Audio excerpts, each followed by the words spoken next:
Hola, ¿qué tal? Sean todos ustedes bienvenidos a un paseo por la provincia. Hoy nos hemos venido a un pueblo que no es ni pueblo, no es ni ciudad, ni es nada parecido. Estamos en una auténtica villa, la Villa Rachela de Covarrubias. Bienvenidos.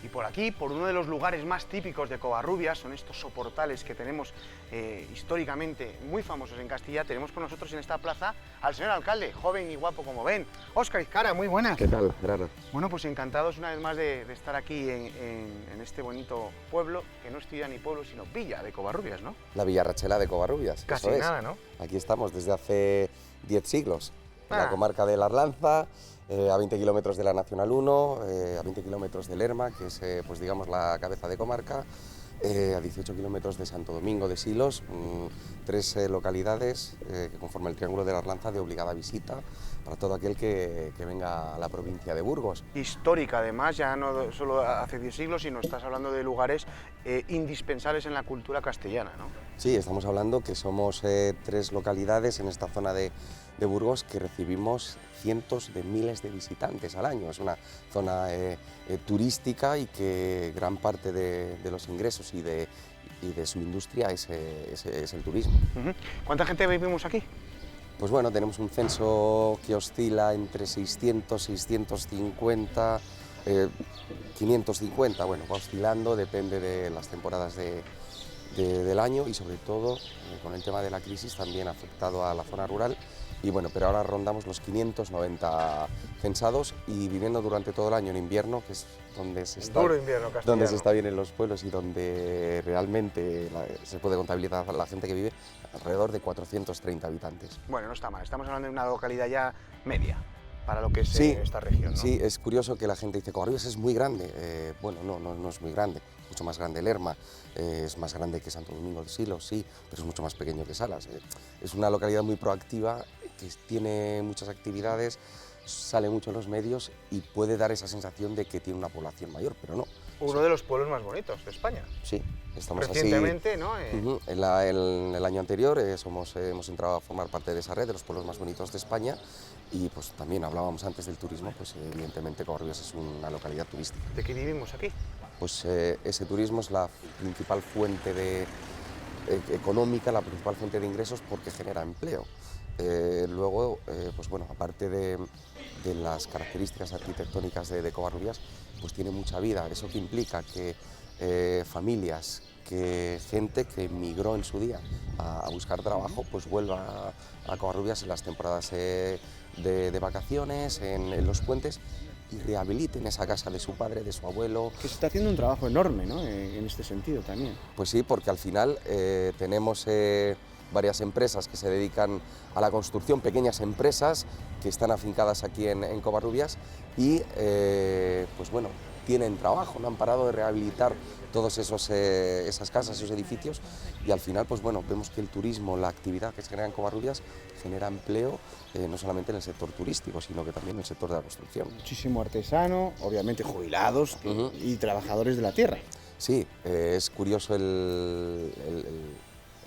la asociación artesanal que hay en Covarrubias, porque bueno, Curioso, no, impresionante. Sí, impresionante porque la de artesanos que hay aquí. Porque estamos hablando de más o menos hace una década que empezó a surgir todo este entramado artesanal y trabajan aquí, viven aquí y al final es un recurso más para el turista que viene, ¿no? Pues ver pues la artesanía pura, que es el trabajo hecho a mano y que no hay dos piezas iguales. Luego hablaremos con Marina, que nos va a hablar del turismo y de todo lo que se puede hacer aquí en Covarrubias, pero sí que me gustaría a mí saber cuándo hay que venir aquí a divertirse, cuándo son las fiestas patronales de Covarrubias. Pues bueno, las fiestas patronales son a finales de septiembre, San Cosme y San Damián, pero yo invito y aprovecho para invitar a todo el mundo a que venga en enero con la fiesta de la matanza, febrero con el canicross, hacer deporte, todo lo que hay, claro.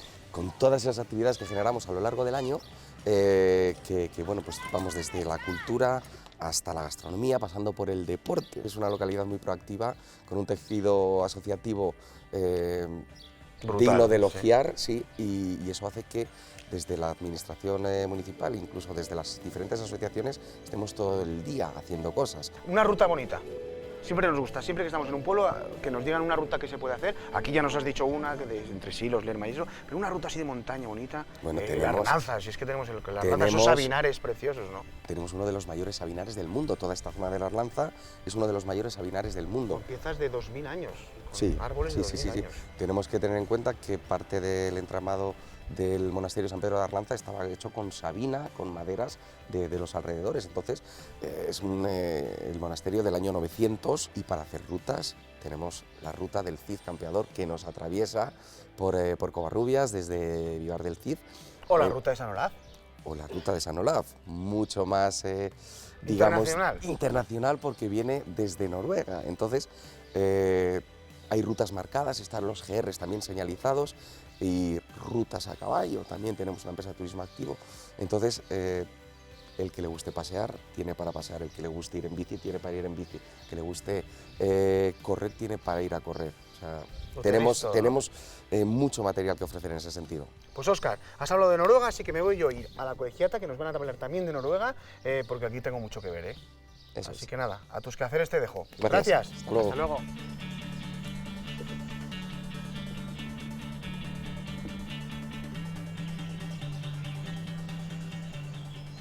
Ya nos encontramos en el altar de la colegiata de Covarrubias y estamos con su párroco, Juan Manuel. ¿Qué tal, Juan Manuel? Encantado. Ser cura aquí no está mal, ¿eh? Bueno, yo llevo año y medio nada más, entonces todavía estoy cogiendo el... O sea, que todavía los secretos de la colegiata, de esos pasadizos, todavía no lo sabemos. Exactamente. Tiempo al tiempo. Bueno, cuénteme, hablamos ya del siglo XII, hay vestigios ya románicos. De la construcción románica queda muy poco. Un ventanal que aparece en el museo. Que hubo una iglesia románica, sí; que hubo claustro románico, sí, pero no quedan vestigios. Es más, probablemente también tuvo que haber una iglesia visigótica, pero no quedan constancia. La iglesia actual se termina en 1478, con piedra traída de Ontoria de la Cantera, como la catedral y tantos monasterios o monumentos de la ciudad, y se amplía las capillas laterales en el siglo XVI, en una época de bonanza económica en Covarrubias por el tema de la lana. Estamos en uno de los caminos de Santiago, desde Levante hasta Burgos, donde entroncaba con el camino francés, y entonces pues eso se tradujo pues en la construcción de esas capillas, los numerosos enterramientos para esas familias nobles. Es la época en que se adquiere el tríptico, numerosos cuadros, se construye la iglesia con el retablo gótico que hubo de pintura, pero en el siglo XVII finales es cuando ya se construye el retablo barroco. Juan Manuel, nos vamos a centrar en 3 o 4 detalles importantísimos que hay aquí, que hay mucha historia y muy importante en Castilla. Nos vamos a centrar en eso, si le parece. De acuerdo. Pues tenemos aquí las tumbas de Fernán González y su esposa Doña Sancha de Navarra, traídas desde el cercano monasterio de San Pedro de Arlanza. Son tumbas romanas reutilizadas para el enterramiento de los condes, incluso la tumba de Doña Sancha con la tapa románica, que no corresponde a ese siglo V, sino al siglo XII. Qué bonita.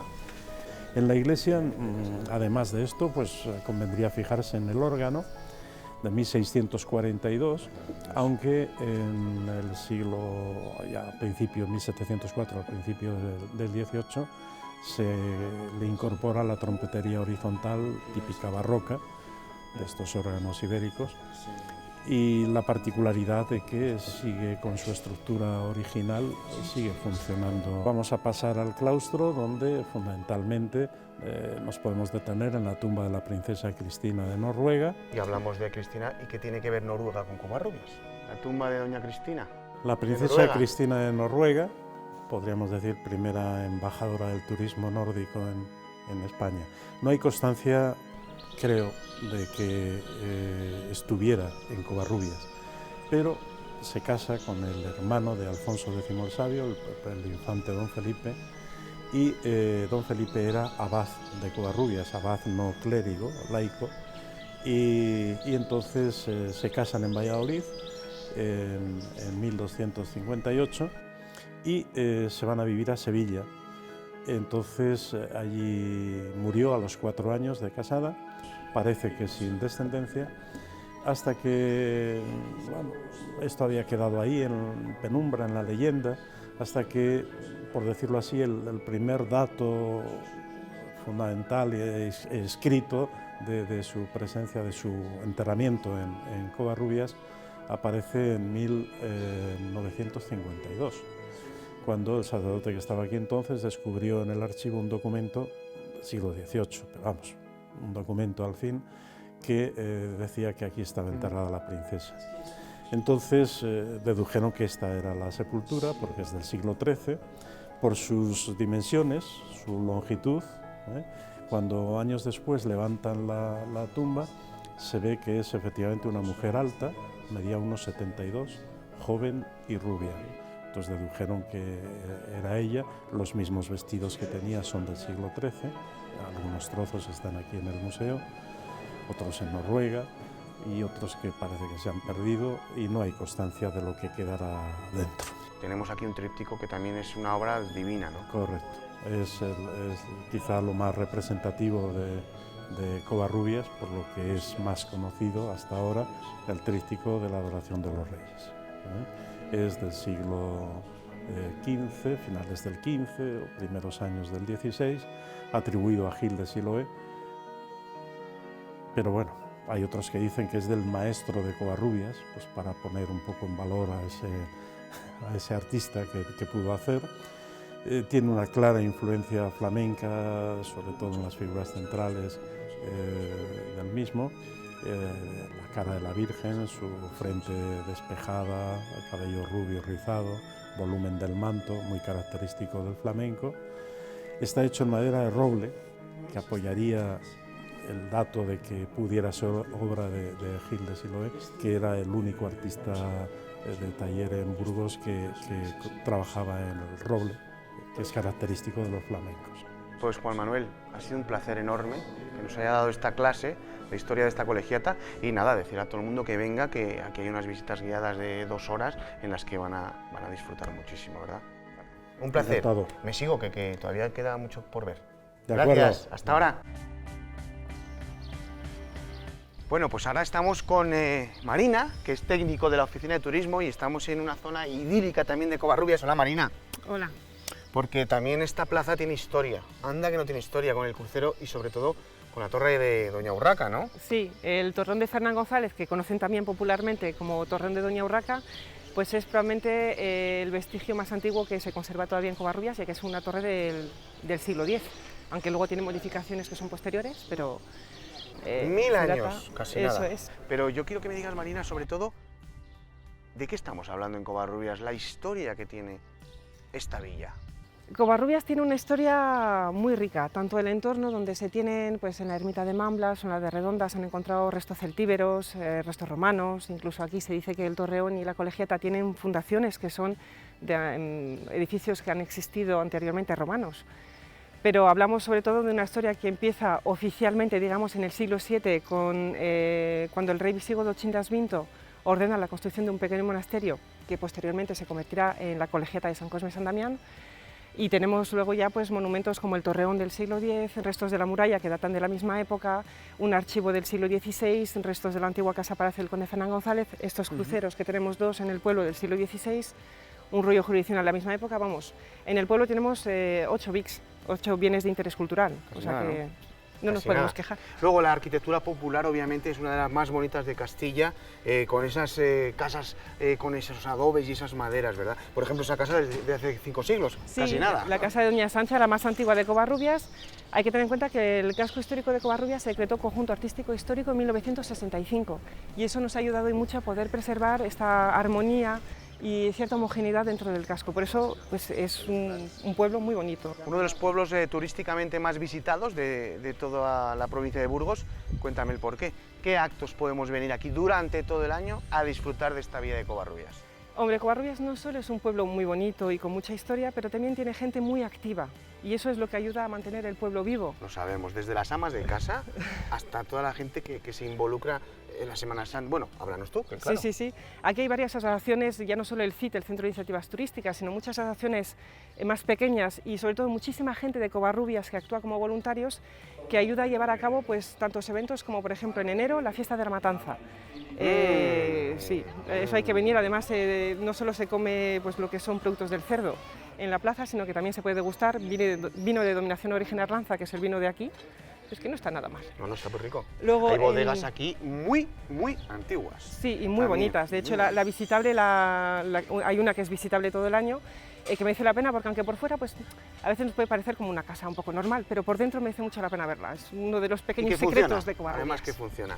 Más cosas. Pues en febrero, para los amantes del deporte y de los perros, tenemos el Canicross, que funciona y cada año hay más participantes y es una prueba que gusta tanto a pequeños como a más adultos. Luego tenemos pues, la Semana Santa, la Pasión Viviente de Covarrubias, que es una de las más antiguas de Castilla y León y probablemente la más famosa que tiene la zona porque es única en su estilo. Estamos hablando de una pasión viviente estática y muda, que es como una especie de estatuas humanas. Entonces, no es el Vía Crucis al uso que vemos en muchos pueblos, aquí son imágenes, escenas de la vida de la Pasión de Cristo, hecha por personajes humanos inmóviles, como si fueran estatuas. Estatuas, eso es, como estatuas de cera.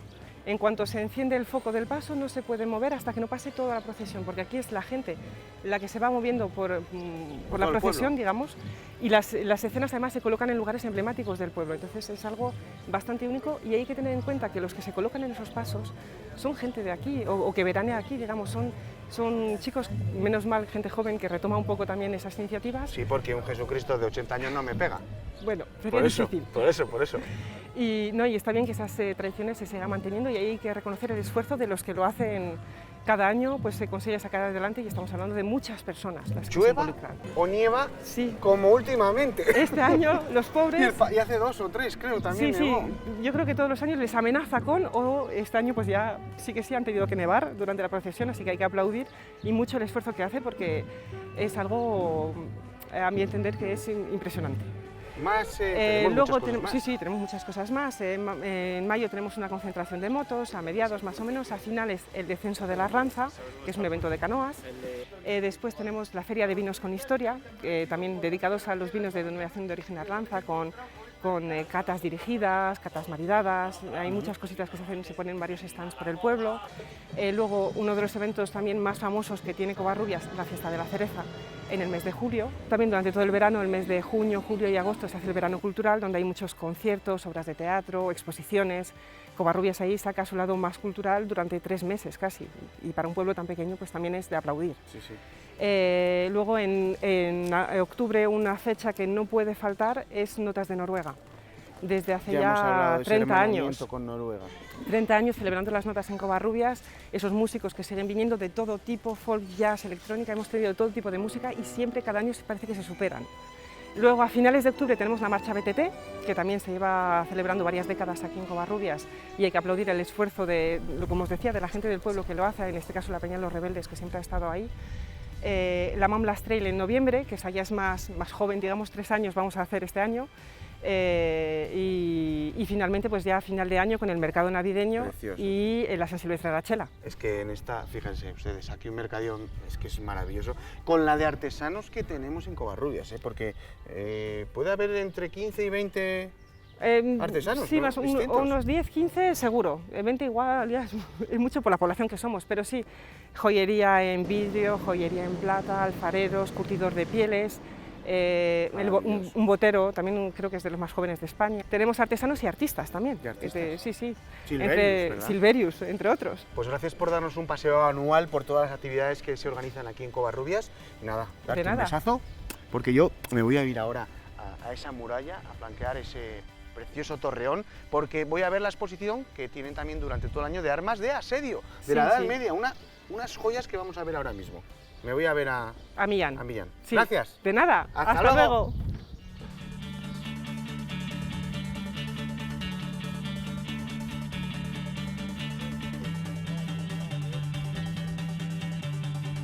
Pues aquí sentado en este muro que no tiene historia. Millán, ¿qué tal? Hola, ¿qué tal, Gerardo? Millán es el gerente de este famoso torreón de Doña Urraca, que le llamamos antes, o de Fernán González, ¿no es así? González, sí. Bueno, el torreón realmente es una muestra de arquitectura fortificada de la Alta Edad Media del siglo X y gracias a Dios tenemos un edificio en Covarrubias que al visitarlo por dentro nos permite entender la función militar y social de estos edificios, ya que hablamos de plena época de la repoblación, cuando vinieron todos los repobladores de la cornisa cantábrica a tierras de la Arlanza y del Duero. Entonces, al entrar, como digo, podemos observar un poco cómo se hacían esas construcciones y la cantidad de mano de obra necesaria. Desde aquí se ve absolutamente todo. Todo. Este edificio estaba hecho para poder observar todo lo que es el Valle de la Arlanza y defender la entrada al señorío de Lara. Millán, 1000 años han pasado, ¿por qué es infranqueable esta torreón y sigue en pie? Porque hay muy pocos que sigan en pie con más de 1000 años. Sí, desde luego es una muestra excepcional de ese tipo de arquitectura. Luego también sigue en pie porque realmente se le ha ido dando otros usos. El militar realmente de la Reconquista enseguida va a polarizarse al Duero las guerras y aquí se le va a empezar a dar otros usos, representativos, usos de vigilancia indudablemente y de defensa del pueblo. Entonces un torreón, bueno, pues que a lo largo de 1000 años ha tenido diferentes usos. O ahora que tiene otro uso más para estudiosos y más para el turismo, ¿no? Sí, por supuesto. Porque anda de la que has montado aquí. Sí, bueno, aquí tenemos una pequeña muestra del torreón, hay maquetas. Gracias a Rubén Sáenz, que es un doctor en historia de Teruel, hemos conseguido traer aquí a Burgos, a Covarrubias, una de las mejores exposiciones de armas de asedio que hay en España. Tenemos una serie de armas a tamaño real, funcionales, son parte de la arqueología experimental que en historia militar nos permite ver el funcionamiento de estas máquinas a día de hoy, igual como eran en su momento. Tenemos armas desde el siglo V, desde la Edad Media, hasta el siglo XV. Y luego en el interior una serie de maquetas, que alguna incluso a veces la hacemos funcionar cuando hay niños, pues claro, para que el niño se vea un poquito más imbuido de la historia de la Edad Media. Pues una pasada, ¿no? ¿Cuándo puede venir la gente a verlo? Bueno, realmente los fines de semana, en horario de mañana y tarde los sábados y los domingos por la mañana. Tenemos página web, ahí está toda la información, incluso algún evento especial que solemos montar y a lo largo del año no paramos, estamos haciéndolo. En verano tenemos horario especial de todos los días, excepto el día de descanso, pero vamos, en la página web siempre tenemos información al día. Y vamos a terminar el programa en la calle La Cuesta, en la panadería de Lorenzo, una panadería típica del pueblo, como las que ya, lamentablemente, quedan muy pocas. ¡Se puede, panadero! ¡Hasta la cocina! Uy, Lorenzo, Hola, buenos días. ¿qué pasa? ¿Qué tal? Pues que queríamos acabar el Claro, programa en una de las panaderías típicas que tenemos aquí en Castilla y León. Así y es. esta de Covarrubias lo es, ¿no? Uno es la tercera generación. Entonces, digamos que estamos siguiendo las pautas que los padres y los abuelos de mi mujer, que es la panadera en sí, bueno, pues lo hacían antiguamente, ¿no? Con la vieja usanza. Aquí hay que decir que el pan pesa. El Cuando pan comamos pesa, un pan que no pesa, Y vale. el pan sabe a pan. Sabe a pan. ¿Cómo se hace el pan? Así El pan rápidamente. lleva un proceso previo, por la noche de fermentación. De la luego, masa madre, la ¿no? masa madre, y luego una buena harina. Cariño y mano de obra. Buen producto. El buen pan tiene que tener buen buena producto, ¿no? Materia prima. Y esos que venden ahora que no pesa, que vale Bueno, ahí 30 es céntimos. otra línea de pan que ahí está en el mercado, ¿Que pero meten aire o cómo no va eso? tiene nada que ver con el pan de pueblo, en este caso de Covarrubias. ¿Y cómo son los panes de los pueblos? Los panes de los pueblos tenemos varios tipos en el horno. Vamos a sacar ahora unos, son los medievales, pan De toda la típico vida. que toda la vida con Que miga. servía de plato incluso antes, ¿no? Sí, efectivamente, se abre por medio y se sirve de plato. Está el bobo, la barra típica de pan todos los días, la torta de aceite, como no hay que olvidarse de la torta de aceite. Y luego también tenemos la hogaza, que Ah, esta la de los pastores, esto es maravilloso. podemos decir que dura una semana. Que yo me voy ya, que muchísimas gracias por atenderme, te dejo ahí sacando el pan, Sí, porque ya. yo me voy a despedir. Muy bien. Y que Pues nada, que nada. si ustedes quieren, seguiremos, cómo no, dando un paseo por la provincia. Adiós.